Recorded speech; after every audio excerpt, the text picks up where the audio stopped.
തിരുപ്പിറവിയെ വരവേൽക്കാൻ ഒരുങ്ങി വിശ്വാസികൾ. പാതിരാ കുർബാനയിലാണ് ക്രിസ്ത്യൻ ദേവാലയങ്ങൾ ആകെ. തിരുവനന്തപുരം സെന്റ് ജോസഫ് മെട്രോപൊളിറ്റൻ കത്തീഡ്രലിൽ നിന്ന് ഞങ്ങളുടെ പ്രതിനിധി ജിതിൻ ചേർന്നു. ജിതിൻ, പാതിരാ കുർബാനയുടെ ചടങ്ങുകൾ തുടങ്ങിയോ? എപ്പോഴാണ് അതിന്റെ ചടങ്ങുകൾ? എങ്ങനെയൊക്കെയാണത്?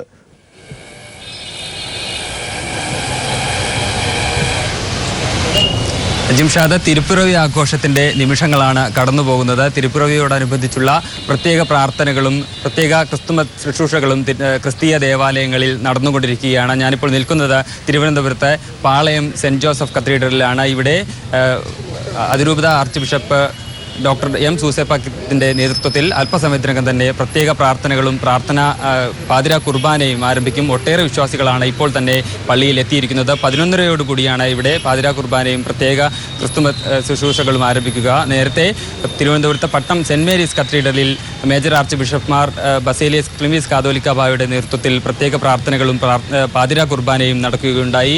ഐശ്വര്യത്തിന്റെയും ശാന്തിയുടെയും സമാധാനത്തിന്റെയും ഐക്യത്തിന്റെയും നാളുകളാകട്ടെ വരാനിരിക്കുന്നത് എന്ന് അദ്ദേഹം ക്രിസ്തുമസ് സന്ദേശത്തിൽ പറയുകയുണ്ടായി. ഒപ്പം തന്നെ തിരുവനന്തപുരത്ത് പ്രധാനമായ ക്രിസ്തുമസ് പാതിരാ കുർബാനയും മറ്റ് ശുശ്രൂഷകളും നടന്നത് പിന്നീട് വെട്ടുകാട് ദേവദ്രേ മാധൂസ് പള്ളിയിലാണ്. അവിടെ ഇടവക വികാരി ജോൺ ഡി നിക്കോളാസ് ആണ് പാതിരാ കുർബാനയ്ക്കും മറ്റ് ക്രിസ്തുമസ് ശുശ്രൂഷകൾക്കും നേതൃത്വം നൽകിയത്. ഒപ്പം തിരുവനന്തപുരത്തെ മറ്റ് പ്രധാന ദേവാലയങ്ങളിലെല്ലാം തന്നെ പാതിരാ കുർബാനയും മറ്റും നടന്നു കഴിഞ്ഞു. പലയിടങ്ങളിലും ഇപ്പോൾ പുരോഗമിക്കുകയാണ്. ഇത്തരത്തിൽ കേരളത്തിലൊട്ടാകെ ക്രിസ്തീയ വിശ്വാസികളെല്ലാം തന്നെ ഇപ്പോൾ പ്രാർത്ഥനയിലും പാതിരാ കുർബാനയിലും മുഴുകിക്കൊണ്ട് തിരുപ്പിറവി ആഘോഷിക്കുകയാണ്. ജിംഷാദ്. ശരി ജിതിനാണ് വിവരങ്ങൾ നൽകിയത്. തുടർന്നുള്ള പാതിരാ കുർബാനയുടെ വിവരങ്ങൾ പീപ്പിൾ ടിവിയിൽ കാണാം. മറ്റു വാർത്തയിലേക്ക്. അഞ്ചേരി ബേബി വധക്കേസിൽ മന്ത്രി എം മണി സമർപ്പിച്ച വിടുതൽ ഹർജി കോടതി തള്ളി. തൊടുപുഴ അഡീഷണൽ സെഷൻസ് കോടതിയുടേതാണ് വിധി. CPIM ഇടുക്കി ജില്ലാ സെക്രട്ടറി KK ജയചന്ദ്രനെയും CITU നേതാവ് AK ദാമോദരനെയും കേസിൽ പ്രതി ചേർക്കണമെന്ന പ്രോസിക്യൂഷൻ ആവശ്യം കോടതി അംഗീകരിച്ചു. ഗവൺമെന്റിന്റെ സഹായം ഒന്നുമില്ലാതെയാണ് നിയമ പോരാട്ടം നടത്തുന്നതെന്ന് മന്ത്രി എം മണി. വിചാരണ പൂർത്തിയാകും മുമ്പ് രാജി ആവശ്യപ്പെടുന്നത് സാമാന്യ യുക്തിക്ക് നിരക്കാത്തതാണെന്നും എം മണി പറഞ്ഞു. ഞാൻ ഈ ഗവൺമെന്റിന്റെ യാതൊരുവിധ കാര്യവും സഹായവും മേടിക്കാതെ തന്നെയാണ് ഈ കേസിനെ നേരിടാൻ പോകുന്നത്. മനസ്സിലായോ? ഞാൻ ഹൈക്കോടതിയിൽ നിന്ന് സീനിയർ അഡ്വക്കേറ്റ് ശ്രീകുമാറിനെ വെച്ചിട്ടാണ്. ഞാൻ തന്നെയല്ല, വേറെ എൻ്റെ കൂടെ ആളുകളുണ്ട്. ആ കേസിന്റെ വിചാരണയിലല്ലേ ഞാൻ കുറ്റക്കാരനാണോ ഇല്ലോ എന്ന് പറയുന്നത്. അതിനു മുമ്പ് ഞാൻ രാജിവെക്കണമെന്ന് പറഞ്ഞ കോമൺ സെൻസ് ഉള്ളവരാരെങ്കിലും പറയുമോ? പറ. നോട്ട് പ്രതിസന്ധി അവസാനിപ്പിക്കാൻ സർക്കാർ ആവശ്യപ്പെട്ട 50 ദിവസം തീരാൻ ഇനി 5 ദിവസം മാത്രം ബാക്കി. ഡിസംബർ 30 അടുത്തിട്ടും പ്രധാന നഗരങ്ങളിലെ ബാങ്കുകളിൽ പോലും ആവശ്യത്തിന് നോട്ടുകൾ ഇല്ല. പ്രതിസന്ധി 6 മാസം കൂടി തുടരുമെന്നാണ് വിദഗ്ധരുടെ വിലയിരുത്തൽ. തുടർ സമരങ്ങൾ പരിപാടികളും ചർച്ച ചെയ്യാൻ പ്രതിപക്ഷ പാർട്ടികൾ സംയുക്ത യോഗം ചേരും. കോൺഗ്രസ് പാർലമെന്റ് മാർച്ചും നടത്തി. മതനിരപേക്ഷതയ്ക്കെതിരെ വെല്ലുവിളി ഉയരുന്ന ഘട്ടത്തിൽ മതനിരപേക്ഷതയ്ക്ക് വേണ്ടി കൈരളി TV നിലകൊണ്ടതാണ് കൈരളിയെ ജനഹൃദയങ്ങളിൽ നെഞ്ചിലേറ്റിയതെന്ന് മുഖ്യമന്ത്രി പിണറായി വിജയൻ. മതനിരപേക്ഷതയ്ക്ക് വേണ്ടി ശക്തമായ നിലപാടുകളാണ് കൈരളി എന്നും സ്വീകരിച്ചിട്ടുള്ളതെന്നും മുഖ്യമന്ത്രി പറഞ്ഞു. ദുബായിൽ Kairali TV NRI business entrepreneurship award ചടങ്ങിൽ സംസാരിക്കുകയായിരുന്നു മുഖ്യമന്ത്രി. വർഗീയതയ്ക്കെതിരെ വിട്ടുവീഴ്ചയില്ലാതെ എതിർക്കാൻ തയ്യാറുണ്ടെങ്കിൽ മാത്രമേ മതനിരപേക്ഷത സംരക്ഷിക്കപ്പെടുകയുള്ളൂ. വർഗീയതയെ എതിർക്കുന്നതാണ് കൈരളിയെ ഔന്നത്യത്തിലെത്തിച്ചതെന്നും മുഖ്യമന്ത്രി പിണറായി വിജയൻ പറഞ്ഞു. മതനിരപേക്ഷതയ്ക്കെതിരെ വെല്ലുവിളികൾ ഉയർന്ന എല്ലാ ഘട്ടങ്ങളിലും മതനിരപേക്ഷതയുടെ അതിശക്തനായ വക്താവായി കൈരളി മുന്നോട്ട് വന്നിട്ടുണ്ട്. അതുതന്നെയാണ് കൈരളിയെ ബഹുജനങ്ങൾ ഒന്നാകെ നെഞ്ചേറ്റാൻ കാരണം.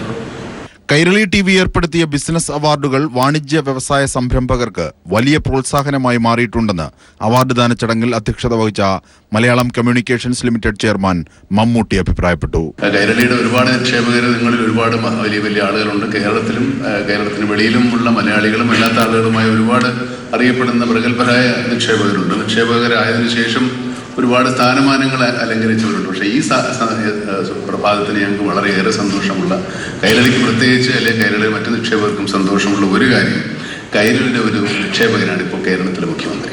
വർഗീയതയ്ക്കെതിരെയുള്ള ഒരു നിലപാടുകളിലും വിട്ടുവീഴ്ച ചെയ്യാൻ കൈരളി ഒരുക്കമല്ലെന്ന് ചടങ്ങിൽ ആമുഖ പ്രഭാഷണം നടത്തിയ Malayalam communications limited managing director John Brittas പറഞ്ഞു. കേരളത്തിന്റെ നവോത്ഥാന നായകരും രാഷ്ട്രീയ പ്രമുഖരും സാമൂഹ്യ പരിഷ്കർത്താക്കളൊക്കെ സമ്മാനിച്ച കേരളത്തിന്റെ ആ മതനിരപേക്ഷത അല്ലെങ്കിൽ കേരളം പ്രദാനം ചെയ്യുന്ന ലോകത്തിന് മുമ്പിൽ നൽകുന്ന നന്മ, ആ നന്മയ്ക്ക് ഒരു തരത്തിലും ഒരു കോംപ്രമൈസ് വരുത്താതെ സൂക്ഷിക്കണമെന്നുള്ള ആ പ്രതിജ്ഞ, ഞങ്ങൾ ശ്രേഷ്ഠമെന്ന് അല്ലെങ്കിൽ വിലപ്പെട്ടതെന്ന് മൂല്യമാർന്നതെന്ന് നെഞ്ചോട് ചേർത്ത് പിടിക്കുന്ന ഒരു കാര്യത്തിൽ ഒരു കോംപ്രമൈസും ഞങ്ങൾ നടത്തില്ല എന്ന് തീരുമാനിച്ചു. News bureau, Dubai. വ്രതശുദ്ധിയുടെ 41 ദിവസത്തിന് പരിസമാപ്തി കുറിച്ച് ശബരിമല മണ്ഡലപൂജയ്ക്കായി ഒരുങ്ങി. 25-ന് തങ്കയങ്കി ചാർത്തിയുള്ള ദീപാരാധനയും 26-ന് മണ്ഡലപൂജയും നടക്കും. ഉച്ചയ്ക്ക് 12-നും 12:30-നും ഇടയിലുള്ള മുഹൂർത്തത്തിലാണ് മണ്ഡലപൂജ. 41 ദിവസത്തെ മണ്ഡലകാലത്തിന് പരിസമാപ്തി കുറിച്ചുള്ള മണ്ഡലപൂജ 26-ന് നടക്കും. ഉച്ചയ്ക്ക് 12-നും 12:15-നും ഇടയിലുള്ള മുഹൂർത്തത്തിലാണ് മണ്ഡലപൂജ. മണ്ഡലപൂജയ്ക്ക് മുന്നോടിയായുള്ള എല്ലാ ഒരുക്കങ്ങളും സന്നിധാനത്ത് പൂർത്തിയായി വരുന്നു. തന്ത്രി ഖണ്ഡര് രാജീവർ. മണ്ഡലപൂജ ഈ ഡിസംബർ 26-ാം തീയതി ഉച്ചയ്ക്ക് 12-നും 12:15-നും ഇടയിലാണ് നടക്കുന്നത്. അതിന് മുന്നോടിയായിട്ടുള്ള ഒരുക്കങ്ങളൊക്കെ ആരംഭിച്ചു കഴിഞ്ഞു. ഡിസംബർ 25-ന് തിരുവിതാംകൂർ മഹാരാജാവ് നടക്കി വെച്ച തങ്കയങ്കി ചാർത്തി ദീപാരാധന, അതൊരു വിശേഷാൽ പൂജ തന്നെയാണത്. 22-ന് ആറന്മുളയിൽ നിന്നും തിരിച്ച തങ്കയങ്കി ഘോഷയാത്ര നാളെ പമ്പയിൽ എത്തിച്ചേരും. തുടർന്ന് സന്നിധാനത്തെത്തിക്കുന്ന തങ്കയങ്കി ചാർത്തിയുള്ള ദീപാരാധന നടക്കും. 26-ന് രാവിലെ 10 മണിയോടെ മണ്ഡലപൂജയ്ക്കുള്ള ചടങ്ങുകൾ ആരംഭിക്കും. അന്നേ ദിവസം ഉച്ചയ്ക്ക് മണ്ഡലപൂജയ്ക്ക് ശേഷം രാത്രി ഹരിവരാസനം പാടി നടയടയ്ക്കും. തുടർന്ന് മകരവിളക്ക് പൂജകൾക്കായി 30-ന് വൈകിട്ട് 5 മണിക്ക് നട വീണ്ടും തുറക്കും. News bureau, Sabarimala. ചടയമംഗലത്ത് കരോൾ ഗീതം പാടിയ കുട്ടികളെ RSS പ്രവർത്തകർ മർദ്ദിച്ചതായി പരാതി. കരോൾ ഗീതത്തിന് പകരം മറ്റ് ഭക്തിഗാനം പാടണമെന്നും ഭീഷണിപ്പെടുത്തി മർദ്ദനമേറ്റ കുട്ടികളെ കടക്കൽ താലൂക്ക് ആശുപത്രിയിൽ പ്രവേശിപ്പിക്കുകയും ചെയ്തു.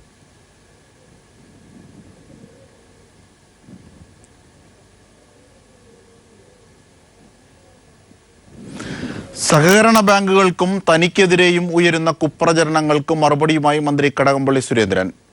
സഹകരണ ബാങ്കുകളുടെ കാര്യത്തിൽ ഏത് അന്വേഷണത്തെയും സർക്കാർ നേരിടും. സംസ്ഥാനത്തെ സഹകരണ ബാങ്കിൽ നിന്നും 1 രൂപയുടെ കള്ളപ്പണം പോലും കണ്ടെത്തിയിട്ടില്ല. തന്റെ പേഴ്സണൽ സ്റ്റാഫ് അംഗമായിരുന്ന ശ്രീവത്സനവുമായി ബന്ധപ്പെട്ട് ഉയരുന്ന വിവാദങ്ങൾ അടിസ്ഥാനരഹിതമാണെന്നും കടകംപള്ളി വ്യക്തമാക്കി.